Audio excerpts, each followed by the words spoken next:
Good morning everyone and welcome back to Honeybee Farmstead. I'm Mel and today I've asked Brock, who's going to be my videographer, to do something a little bit different. I'm hoping to get him to ask me a heap of questions from like a new cow person's sort of perspective. Because I have a heap of knowledge now about them, I was getting a little bit maybe concerned or worried that maybe I was just covering things that were from, you know, too far advanced. So I thought I'll get Brock to come out and sort of like interview me and ask me questions that like from a new person's perspective. So come along with us, we're going to milk. We're only milking Bonnie today because Deirdre, we're drying her up and she was milked yesterday. So we'll feed the Deirdre and Valley and we will bring Bonnie in for milking and Brock can ask me some questions.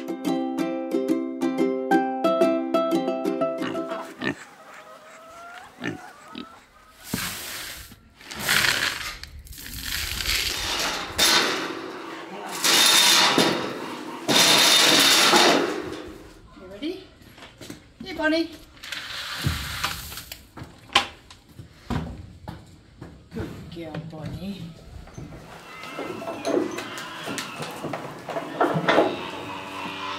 Good girl.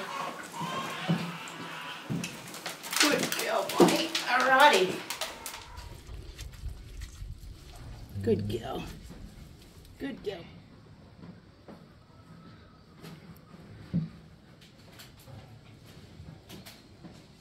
Closer.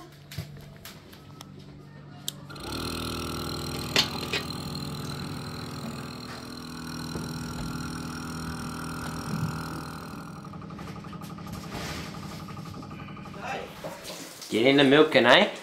Get into milking. She's getting better and better at coming in. Going to talk to me. Good girl. Oh. Lovely talking. Alright, Brocco. Fire away with your questions, babe. Alrighty. First one is that I've had on my mind for a long time. Why did you go with jerseys? Why did I go with jerseys? As a breed. Okay, well initially why I like them is because I've had experience with them. So growing up, my mum and dad got a Jersey cow named Goldie. And she had a Jersey limousine calf at foot, and we learnt to milk on a Jersey. So that was the first reason. Secondly, the more I learnt about them, the more I realised that they're actually tend to be a little bit more gentle and not as crazy as the Friesians. The Friesians are the black and white ones that you see in most dairies. Insert a picture somewhere in here. Yeah, I can do that. I'll insert a picture. The other reason is Friesians, or the black and white dairy cows, Friesian, they produce too much milk. Way too much, in my opinion, from even my family to use. So, you know, we're struggling to even use the 9 litres that Bonnie's giving us every morning. These cows produce 15, 20, 25 litres per milking. So I feel like that was a bit too much for me to handle. And lastly, but obviously not least, is the fact that the butter fat content out of a Jersey is a lot higher than that of a Friesian. So if you, like from a homesteading perspective, you've got more to work with, more cream, which means better butter, which means better ice cream and all those sorts of things. So that was another deciding factor. Alrighty, that was nice to know. Next is, what do you feed them? Okay, so as you know, they get access to pasture 24/7, and that's a range of things growing from clover to oats to cape weed and all sorts. I think we've got a little bit of ryegrass as well, but what I personally feed them is oat and hay. They have access to that all the time, year round, because they like a bit of roughage. When they're in milk production, we make sure they have a mineral lick, as you see me put around, which covers all their minerals and vitamin needs. But at the moment that mix is oat and chaff, Luna, stop! Bit of dog playing. Is oat and chaff, is rolled barley flakes. We have cattle nuts, which is a complete food made into a pellet. So we know that that's specifically for cattle.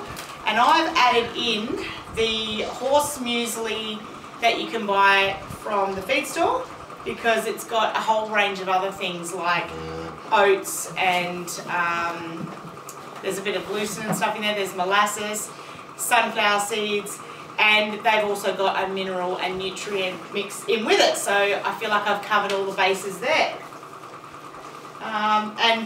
And occasionally we bring them bananas and carrots and apples and things as little treats, as you know. Alrighty. So I've been hearing you talk a lot about the A2 and A101 and all that. Can you just clarify what that means? Okay, so to the best of my knowledge, and there's a lot more obviously research you can do, and I'm obviously going to do, but you know when you see the milk in the shop that's the most higher price, it says A2 on the front? Yeah. Apparently, A2 genetics means that they produce an enzyme in their milk that makes their milk more bioavailable to more people's gut types. So it's pretty much the best milk you can get for, excuse me buddy, don't come in here. It's the best milk you can get for everyone's gut type to be able to accept it. So you get less allergies and reactions from the milk. So we have just had all of ours tested except Bonnie, because Bonnie wasn't here when Jean and Jeremy were doing the testing. And we've now discovered that our new bull calf Jetson is A1, A2, so he has half the A2 genetics. Deirdre is A1, A2 as well. Now if I put Deirdre and Jetson together, I have the chance of having an A2, A2 cow born, or whether it be a bull or a heifer. I also have the likelihood of it being A1, A2, and also A1, A1. But if you put an A2, A2 with an A2, A2, you'll get an A2, A2 calf. So that's always good to know sort of where you're at with your genetics, with your herd. I actually, for my sake and my family, don't believe is a big deal having A1, A2. We've been drinking Deirdre's milk for almost a year now, and it's perfectly good. We also give it to friends and family for them to try, and no one's ever had a problem digesting the A1, A2. We also know from our recent genetic testing that Clementine, Deirdre's first calf, is A1, A1. So when she's old enough and had her first calf, we will taste the difference between A1, A1, A1, A2 and A2, A2 milk, because we found out that Valentine, who's about to calve, is A2, A2. So we have a nice mix of the different A1 and A2 genetics to see, you know, what the difference is. And I might even see whether we can look into having the milk tested and see, you know, what's the difference, or whether it's even available to do here. Alrighty, is that it? Yep. I've also got some questions on the artificial inseminations. Okay. So, the first is, so you inseminated Deirdre with ruler, yeah? Yep. Lynn's Dairy Like Ruler is the full name. Yeah. What do you have to go through? Like, what's the steps that you have to go through to make sure that she's pregnant with it? Okay, so pretty much you're looking for her coming into heat again. So that means, you know, why we had that orange sticker on her was because if she came into heat and an animal mounted her and she stood still to be mounted, it would mean that she's in heat. Right. So once we had inseminated her, we were looking for her going into standing heat again, which would have meant she didn't fall pregnant and was able to be bred again. As you know, the sticker didn't turn orange, so I believe quite strongly that she's already pregnant to Ruler. Now we don't know if that was on the first heat she was inseminated or the second heat. And that's purely because we did a method called Shanghai, with Deirdre to get her to come into heat. A natural way to... A natural way to get her to come into heat without having her injected with hormones and all that sort of stuff.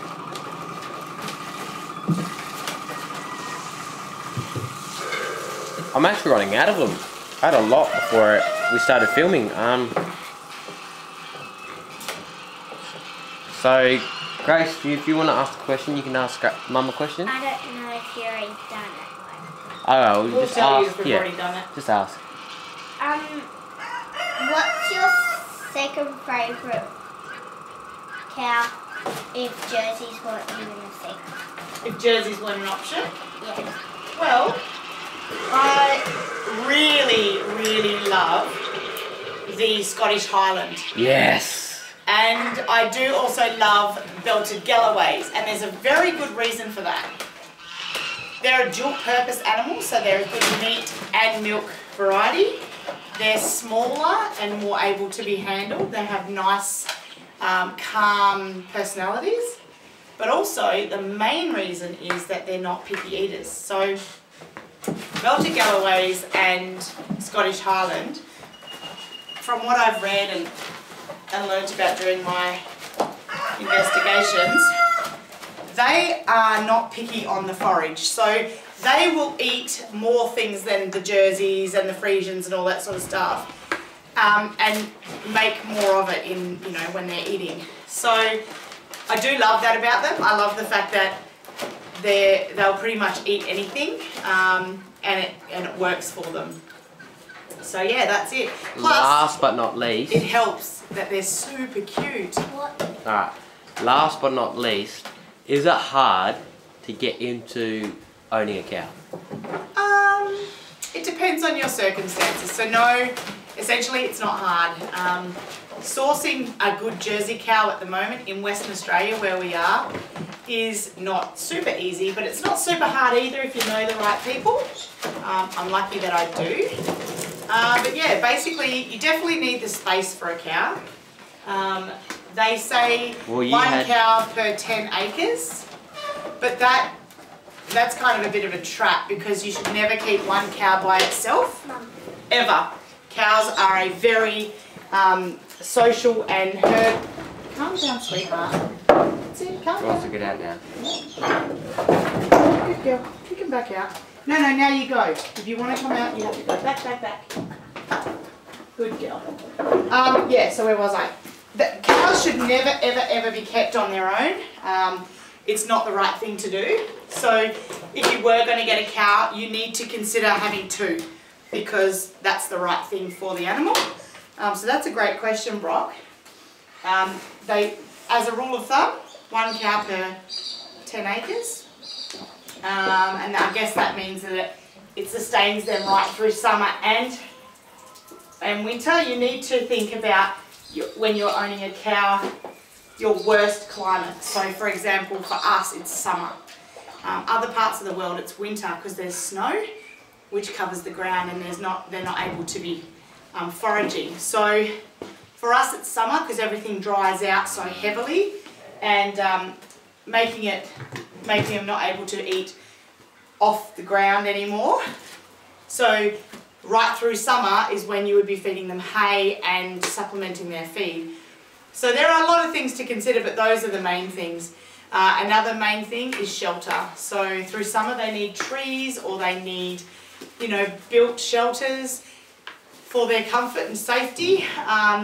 But through winter, similar scenario, they like to be under trees or under sheds and things like that. So yeah, those are things to consider for sure. I have one more question. Okay. I said that one was the last one, but is there a specific, like, what's the stuff that you use to clean udders and the balms and all that? What's in them, and what benefits are in, like, when you use them on their udders? Okay, so I don't know if it's because we're washing their udder or it just happens with cows, but they dry out, and when they dry out they crack, kind of like our hands when our hands dry out. So as you know, I'm all about natural and no toxins and stuff, so that goes for my cows as well. remembering that you're using the product that comes out of the cow. So I use a very natural product called On Guard from doTERRA. It's basically essential oils that have been tested to kill all germs and bacteria. I use that in warm water with a cloth to wash their udder. And then I wring out the cloth and make sure it's, not dripping wet, and then I give it a good wipe and clean off any excess liquid that's there, and then I give it a moisturize. Now that is just olive oil, coconut oil, shea butter, so all very, very natural products, and it makes a beautiful silky velvety product. Now this hasn't got a label or anything because a beautiful friend of mine makes it for me. This is a brand new jar, and I need it because the other one's empty. But yeah, I just get a little bit of that and I put it on, and it keeps their teats nice and supple and clean and tidy, and without any cracks or anything like that. Yeah, it's just very important that you keep them in their best condition that you can. Alrighty, that's it for me. Gracie wants to ask a couple questions. Okay, I'm just going to throw this in there. I've said that I've said the last ones a couple of times, but they just keep coming to my brains. But anyways, what is a common term, what are the common words that you use around cows and the whole cow experts and that you reckon that the people who view you might not understand or know? Okay, cool. That's a really good question actually. So one of the ones that I use is AI, which basically stands for artificial insemination. Obviously it's not a natural insemination because that would mean a bull just mates my cow. Artificial insemination means I get an artificial insemination technician to come out, and they use a straw and a, what would you use that, we call it the gun, but I'm sure they've got a more technical term, but they put the straw in the end, and basically insert that into the cow, into the cervix, and then the semen goes in that way. So that's what AI is when you hear me say that. Another one is, so going over a cow and their makeup would be udder is the bag where the milk collects. The teat is the nipples of the cow. What are those dogs doing? Oh, they're probably just feeding on something, trying to hunt rats. The teats are the nipples of the cow. What other terms do I use? I'm trying to think. You use what's? So in heat is when they're in season or ready to be bred. What's bred? What's bred? Mated, so that they can make a baby. I'm sure there's others, but you know what would be good? If everyone who's watching this doesn't understand some terms that I've used in Q&A. Yeah, do it. You could send me a heap of questions and I will happily answer them for you on a video, because I do it all the time. I don't think, how to start from scratch and ask those questions. That's why I've asked Brock and Grace here today to ask me some questions from a beginner's point of view. Have you got one? I have a question. What's the healthiest thing for Jersey cow? As in eating or injections or? Injections. Okay, so... Mum doesn't really do injections. Well, I don't. I like to keep it as natural as possible. However, in saying that, it is important to note that sometimes, for example, we've moved here and I feel like our soil or our forage is lacking in some sort of nutrient, because I know that we've struggled to keep weight on Deirdre and her hair was falling out. She wasn't looking as healthy as she could. I believe that that's because of the bore water, and even though it's been tested at so many parts per million salt, I believe that it was still too high for dairy cows. So we've bought things like Coforta. Coforta was suggested to us by our cow experts, and it's just a mineral and vitamin injection. There's nothing artificial about it other than the fact that you're injecting it into the cow rather than them ingesting it. So I've got that, and I'll always keep that on hand. It's like B12 and potassium and magnesium and all the things that would help the cow to sort of digest their food and uptake the minerals. So that's one thing that I think that everyone should have if they're going to have a dairy cow. Other things to be mindful of are when you're producing, like when it's had a baby, sometimes they can get things like milk fever. You know, it's a good idea to look up common issues that can go wrong with a cow and be prepared for it. Because you did a lot of research before you got them, eh? Absolutely. I think it's essential that we know what we're doing before we get into it. Otherwise, there's a heap of cows out there living in not a great situation. So, for example, this little calving rope, they've got a way bigger one up there. It's still in the packet, brand new. We know we got Valentine and she's pregnant, and we know it's her first calf, and we know she's way too young to have even been having a calf. So she's about to give birth to her calf, and she should really only ever be getting pregnant right now for her first ever calf. So we know that she's 9 months too early. So we know that there's a possibility that she could have struggles when having that calf. And because I took her on, knowing that, I've made sure I've bought all of the right things like calving ropes and things like that, in case I should need to pull that calf out of her because she's just not big enough to birth it. I also have my cow experts on hand. I know the vet I could call when I need, and that's super important. If anything can go wrong, we should always prepare for it, basically. Mum? Yeah. What is, I forgot the word. I forgot. That's alright. So we might leave it here then, because we can always do another video. Pardon? Sign out. Yeah. So thanks so much for joining us. We hope that you guys got something out of this and got some value out of it. It was actually my kids' idea to do this, because I do use terms that I'm familiar with and other cow people are familiar with, but maybe not everyone is, especially if you're a beginner, and I don't want you to feel like you have to know all that before you can own a cow, because you really don't. I didn't. Thanks so much for joining us. If you enjoyed this video, please give it a big thumbs up. Drop us a comment, definitely, if there's something that we missed that you'd like to know about. No question's a silly question, trust me. I've asked them all. And, you know, my cow experts didn't even laugh at me when I asked. So go ahead and ask. Share it with your friends if you think that they will enjoy it. And definitely subscribe if you haven't already. Thanks so much for joining us, and bye for now.